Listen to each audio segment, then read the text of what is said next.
Hey there, welcome back to another video. This time around, it is my review of the 2021 documentary Pennywise, the story of it. Now, before I go any further sharing my thoughts on this documentary, I want to give a special shout out to a longtime friend and supporter of myself and my channel, Mike, for sending me this film on Blu-ray and for requesting my thoughts on it. And if there's another film, TV show, or topic that you would like to see me discuss in the future, feel free to donate to my PayPal. The link will be in the video description down below, and I'll try to get to it as soon as I possibly can. Now, Pennywise, the Story of It is a documentary about the making of and the legacy of the 1990 miniseries It, which is based on the Stephen King novel of the same name. And I will say this, I enjoyed this documentary. I did like it. I didn't love it as a whole compared to the Robert Englund documentary or Your So Cool Brewster, the Fright Night documentary. I would say I liked it a little bit more than the Hellraiser one, which I think was like the first one that this company did. Cult Screenings Ltd. And Dead Mouse Productions, the company that I believe is co-run by Gary Smart and Christopher Griffiths. And the reason for that is there's some chunks of this documentary that I just didn't really find to be that interesting or that involving. Um, I didn't know as much when it comes to the trivia or certain aspects of this production as the fans did. So I can see why some fans are disappointed because it doesn't seem like there's a lot of new information that's discussed here. So if you're a diehard fan and you've read all the articles about it and you've seen behind the scenes footage and you've just consumed pretty much everything when it comes to the making of this movie prior to watching this documentary, I can see why what you get here is not a lot. But if you're like me and you haven't really read a lot of those articles, you aren't aware a lot of this trivia, you haven't seen all of these behind the scenes clips and these photos, it's a worthwhile watch. And I think in general, it's just a worthwhile watch, period, if you're a fan of the miniseries. Even if you know a lot of this stuff, because you get to see people involved with the miniseries talk about their experiences working on the set and their thoughts on the miniseries. And there's still a lot here. So I don't think it's bare bones or anything, and you can definitely tell that it's a labor of love from the film's the writers and directors. I mean, you got John Camp Papiano, who was one of the directors, along with Christopher Griffiths, and the two of them also wrote the documentary. And it's interesting to see a documentary from this production company that has a different co-director. Christopher Griffiths is working alongside with a different guy this time around. It's not Gary Smart, who is a regular co-director. And so what you get is a little bit of a different style in terms of the way that the documentary is structured, with its transitions, with its usage of photos and footage and just and interviews and just the way the interviews themselves are cut. I think sometimes the way the interviews are cut is a little awkward because they'll have stuff where somebody will be talking, then there'll be some photos or maybe some clips. They'll cut back to the person who's just sitting there in the chair, just looking awkwardly, while they have like audio of them talking. And at times that can add to the interview or add to the documentary, makes things a little more intriguing in terms of the visual style. But there's other times where it's a bit distracting because it just feels like the flow is interrupted. Um, and there's definitely a lot of Photoshop stuff here, and there's some other things that are just a little strange in terms of the way that they're edited into the documentary. But for the most part, I think it's a well put together documentary. I think the two directors did a good job. I think they also did a good job writing in terms of setting up the structure of the documentary.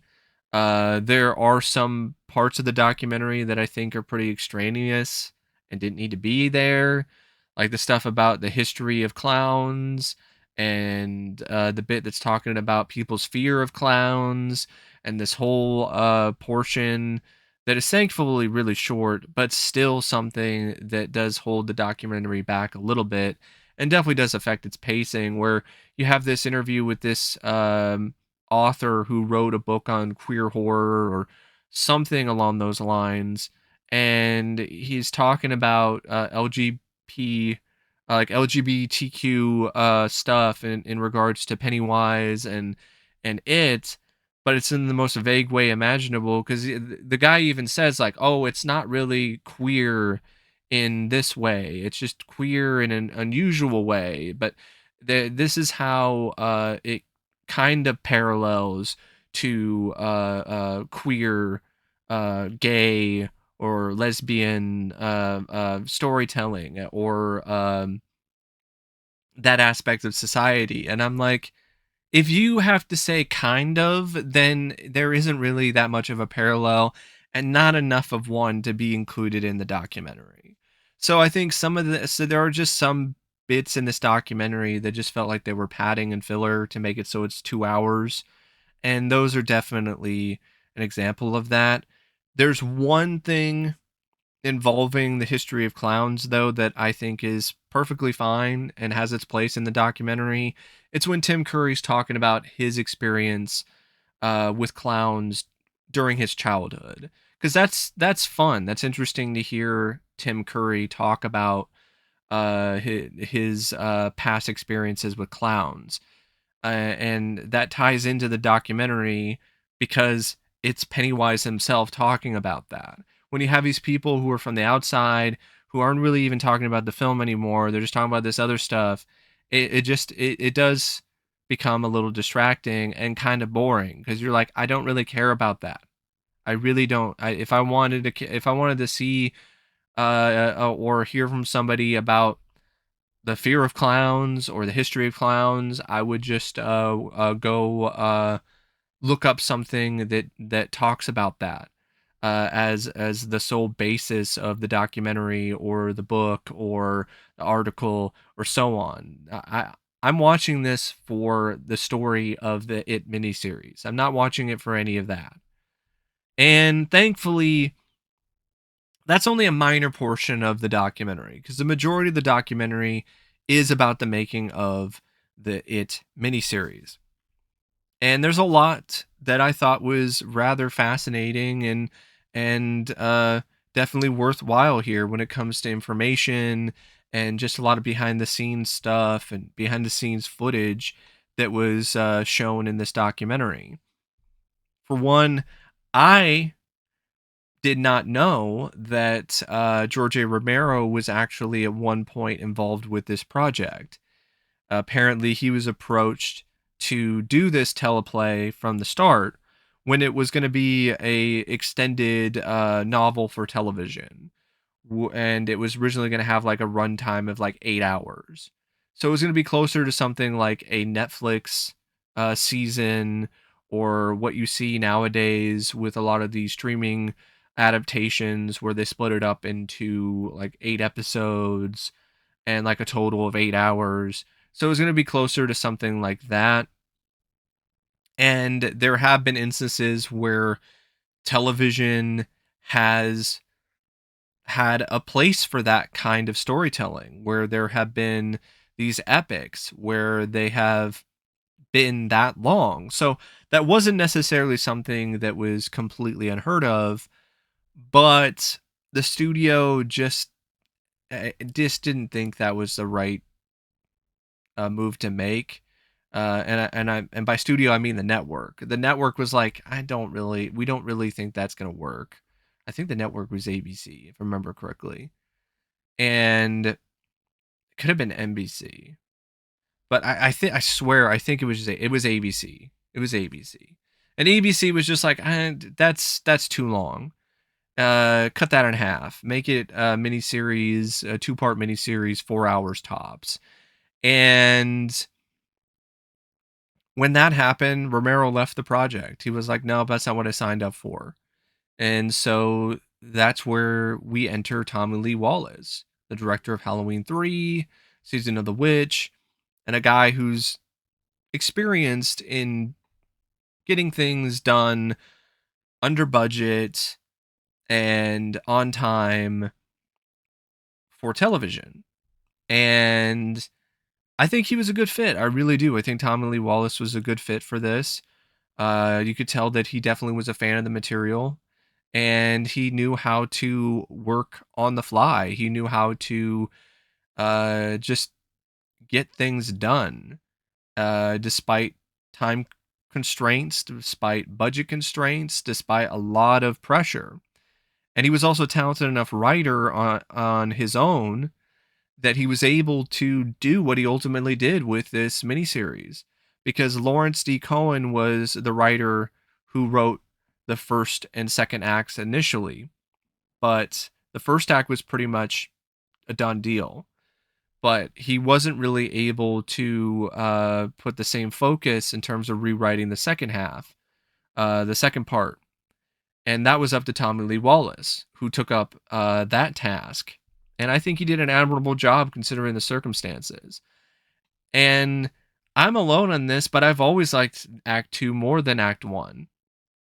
Tommy Lee himself even says, like, Act 1 is a masterpiece and Act 2 is so much worse. And I'm like, you're selling yourself short, because I like Act 2 more. Because Act 1, yeah, it's good, but it has this familiarity to it. Like, it has this sort of almost generic aspect to it in terms of Stand By Me or The Monster Squad or these other films involving a group of kids dealing with bullies, dealing with other problems that are associated with childhood, and going up against some kind of creature. Like, that is something that at the time when the It novel, I think, might have been released, it was more novel.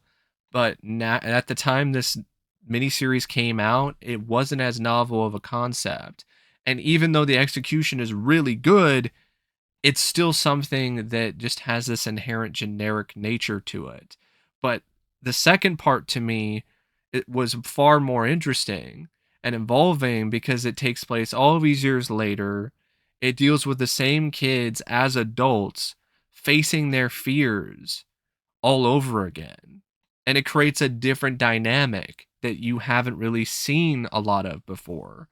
And you have that nostalgia that you get from the first part, but in a different way, where the nostalgia is more associated with past trauma. And even with the silly spider, I've always liked the second part more of it. So I think Tommy Lee and other people involved with this miniseries are selling the second part way too short. And it's really unfortunate to hear them essentially kind of act like the second part doesn't hold a candle to the first, is just bad or nowhere near as well done.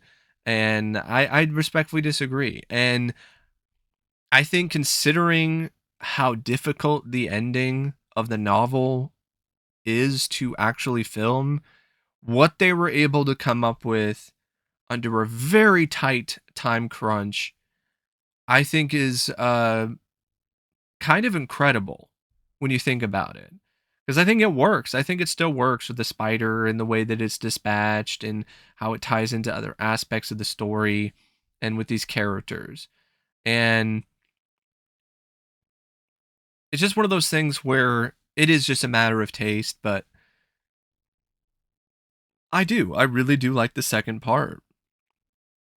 And speaking of Act 2, I gained a newfound appreciation for the spider because of this documentary, because they show behind the scenes footage of the makeup effects guys working on it. They show uh different sort of movements and just the flexibility of the model, and they show all this stuff involving animatronics, just showing just how expressive the creature is. And when you see the creature in the miniseries, it's very stiff looking because they didn't have any time. They barely had any time to shoot the scenes, and the way things were shot, the way things were lit, just wasn't necessarily the best. Tommy Lee Wallace even talks about it. There's a lot of people who were talking about it, how they just didn't have the time to really do what they really wanted to do with it, and that provides more of an explanation for things. Why it looks a little cheaper, why it doesn't really seem like it fits in with the rest of the miniseries in terms of the pretty impressive production values. And that's because of the fact that it was like the last day and a half of shooting. And when you're under a time crunch, you can't do the reshoot. You can't do another take. You can't take your time as much in order to shoot the thing correctly or light it properly or have the different shots that show the different expressions of the puppet and the animatronic. So, yeah, if anything, it just gave me a newfound appreciation for the spider, and also it also made me feel that, yeah, they could have had Pennywise show up a little bit near the end. That was a missed opportunity. Maybe after they dispatch the spider, they think they got the spider.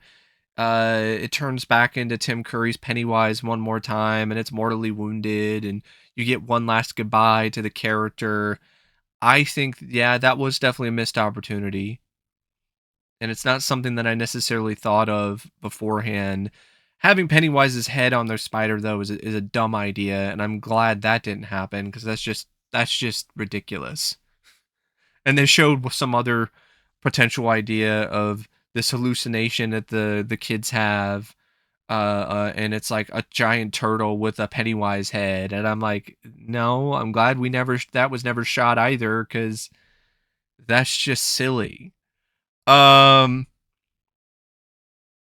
but yeah, a lot of the stuff involving the makeup effects and talking about the creative process, and when it comes to creating Pennywise or creating the other creature effects throughout the miniseries, I loved because I'm just a huge fan of that stuff in general. So hearing Bart Mixon and these other people talk about how they originally had these different ideas that were more elaborate for Pennywise, but they decided to settle for something that was less elaborate so Tim would have more room to work with, more expression, more abilities and opportunities for him to really show the intensity of the character. And that really paid off because not only are they doing Tim a favor because he didn't want to be under pounds and pounds of makeup again. He didn't want to be buried in latex like he was in Legend as Darkness. He specifically said, I don't want that much prosthetics. And he's still a trooper because he still did the damaged Pennywise prosthetics. In fact, he was one of the people that was like, I like that. Let's do that. I want to do that. We have time to do it. Let's do it. Because he was just such a team player.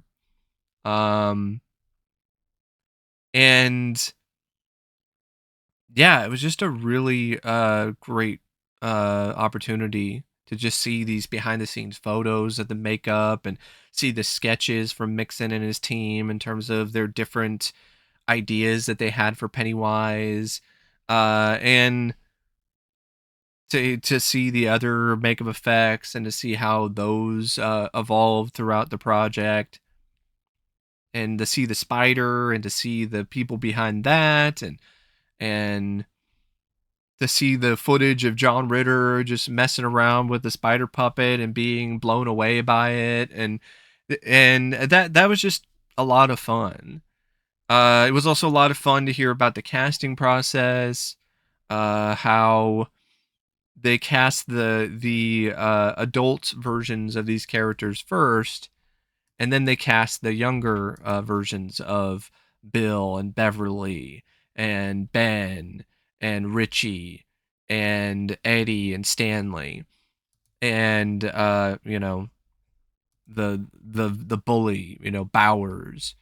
And I was like, okay, That's an interesting approach, and it worked. It worked brilliantly. I actually think it was a really good idea.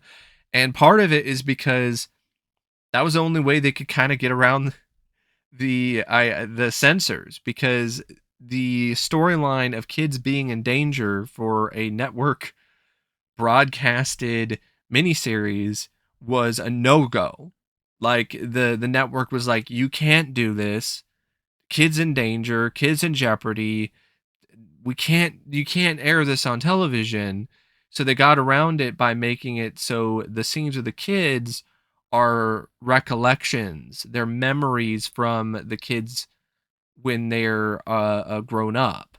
So it's from the mindset of adults, and I thought that was really clever. And that's why they cast the adults first, and then they cast the kids based upon who they felt would be a good match for a younger version of these actors, which I do. I think that's just a really inspired way to cast these roles. And it's a big reason why this miniseries works so well is because of stuff like that. It's just really creative and inventive ways to work around certain things, or just to make a quality product.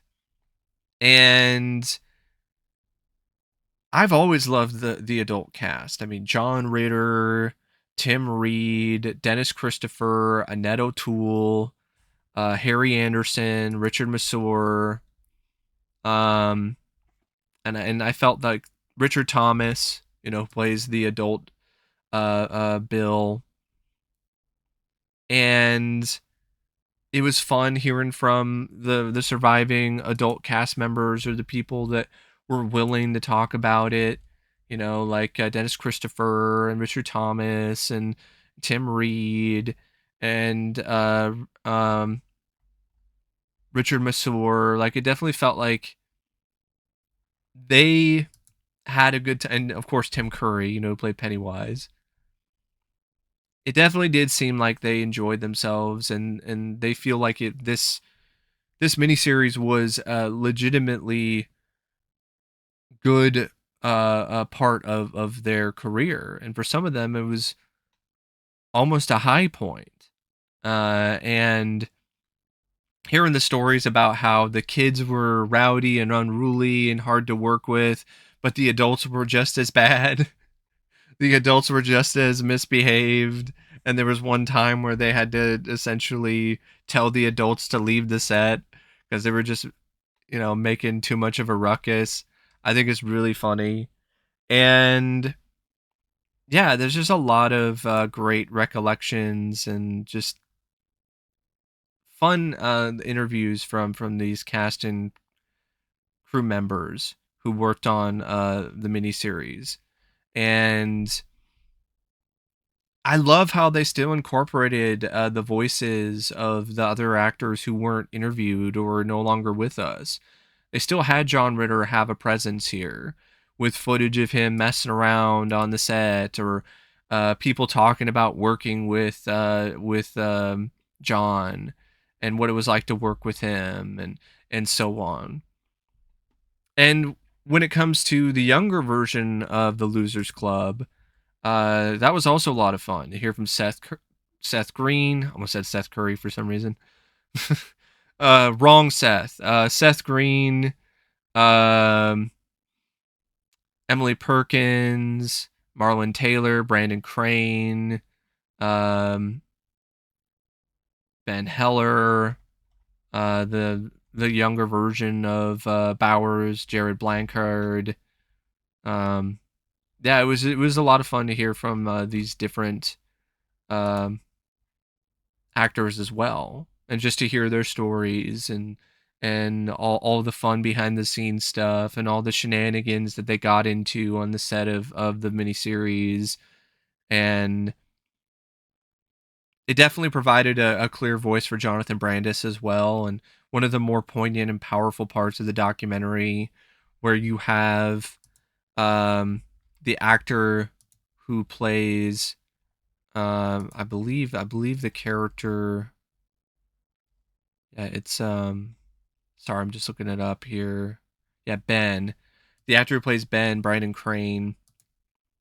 He talks about his friendship with Jonathan, and he talks about how he was an inspiration to him because of what he went on to do with his career, and how he had so much going for him, and it seemed like the sky was the limit for him, and then he took his own life at the age of 27, and that was like the first time he really saw that kind of tragedy firsthand, for where a man that young with so much ahead of him took his own life, and that really stuck with him. And yeah, I thought that was a very just poignant and somber, but really effective part of the documentary. Really grounded things even more in reality, and it was tasteful as well. It was very very tasteful tribute in a lot of ways to Jonathan Brandis, which I really liked uh, seeing, because I've always felt he was a very talented actor, and he just never got the right breaks after a certain point in his career.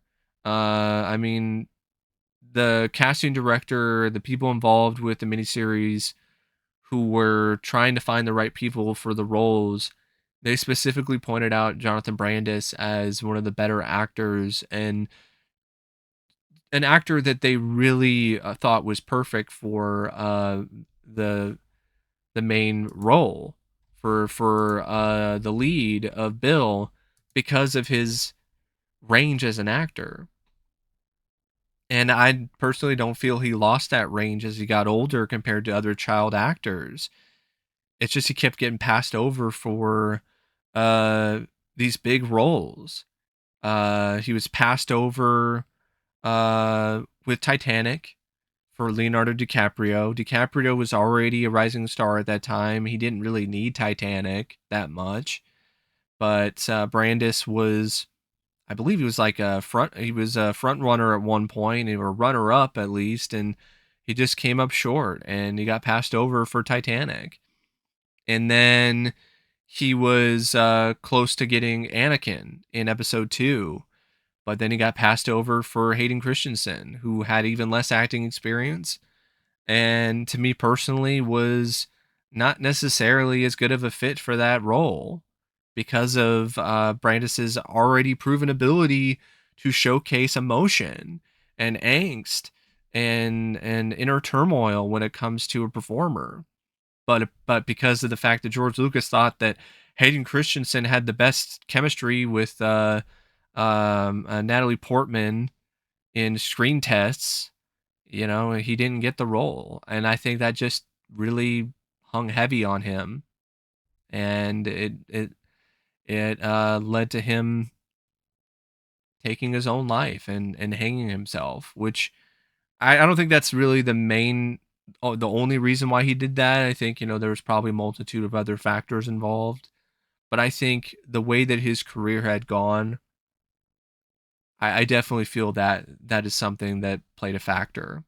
And who knows, it could have been avoided. Like, what if he did get Titanic and he became this new breakout star? What if he did get the episode two role and he played Anakin Skywalker? That might have been something that would have been uh, uh, a renaissance moment for him in his career, something that give him confidence in himself and help him go on a different path in life and still be with us. It's the kind of thing that it's just really sad when you think about it, when it comes to like what happened to Jonathan Brandis. And I do appreciate that this documentary didn't stray away from that. It didn't stray away from that reality. It faced it head on and did it in a really heartfelt way. And of course, it's a Pennywise documentary, so it definitely got a focus on Tim Curry. And this documentary has a pretty decent focus on Tim. Has interviews with Tim, and it's always a treat. It's always a fun time hearing Tim talk and hearing him discuss his involvement in anything really, or here. And I mean, he's just such an entertaining and just engaging uh, interview. And the large part is just because that's just the kind of person he is. He's just such an engaging personality, even with all of the health issues that he's dealing with. And they show clips of him when he was a younger man talking about acting, and they talk about his career briefly and stuff like that. And I thought that was definitely fitting when it comes to Pennywise, the story of it. Like, they're talking a lot about Pennywise, and you might as well talk a little bit about Tim Curry and his career and his ability to really make the most out of these smaller roles and play these larger than life characters and show a certain amount of intensity, and how they felt that Rocky Horror Picture Show, his role as Frankenfurter, had this just intensity that they felt would fit well with Pennywise, and how it paid off, and how they almost didn't have Tim because Tim wasn't really the first casting choice. It was Harvey Fierstein. Of all people, Harvey Fierstein, from Mrs. Doubtfire, the makeup artist who turned Robin Williams into an old woman, or the co-worker at the place that Jeff Goldblum's character works at in Independence Day. The whole bit where he's like, I gotta call my mother. That guy was initially cast to be Pennywise, but for whatever reason, fate intervened and he wasn't in the role anymore. And they were searching for other people who were available, who were TV actors, and that's where they saw names like Malcolm McDowell or Roddy McDowell. But then they saw Tim Curry, then they thought about Rocky Horror Picture Show, and then we're like, I think, I think he could be great for this. And they asked him, and he was like, "Sure, that'll be fun. I'll do it." And the rest is history. And Tommy Lee talks about how Tim was just such a um natural performer, how he was easy to work with. Tim replies in kind about how Tommy Lee was a great director, and how he had a lot of flexibility himself, and how he really appreciated that Tommy had this structure to his direction. Like, he gave Tim directions, and they were specific directions, and Tim really appreciated that. And Tim talks about working with the younger co-stars and dealing with all the makeup and doing all this other stuff, and the documentary definitely does really start to come alive when Tim Curry is the focus and Tim Curry is speaking, because it's just how great of a personality Tim Curry is.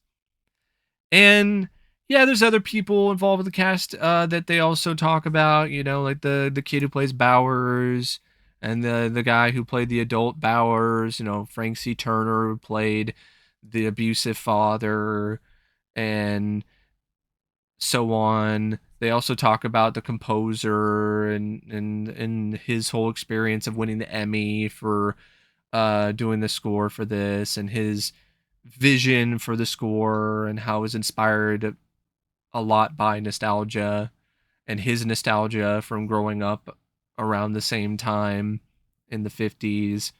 And just a lot of stuff about the overall making of the movie. There's stuff that talks about the production and art design and the costuming and all this other stuff, and all the different trials and tribulations and potential pitfalls that they dealt with while making the miniseries. How the miniseries' success, and how it was this critically acclaimed big hit for the network. And they talk about its legacy, and how people are just huge, enormous fans of the miniseries to this day, and go to conventions and go to these reunions and all this other stuff. And It definitely does. At the end of the day, it plays out like a very passionate story about the creation of the miniseries. Despite, a few moments where it kind of stumbles a little bit, but yeah, I definitely enjoyed it. I thought it was really informative for the most part and entertaining. Uh, I would have cut out some of the stuff that just doesn't really connect that much to the miniseries, but that's just me. Um, but overall, good watch, and I would recommend it if you like horror films, if you like behind the scenes documentaries. I think this is definitely something that would be up your alley. But anyway, thanks for watching my thoughts on Pennywise, the story of it. And until next time, I'll see you later.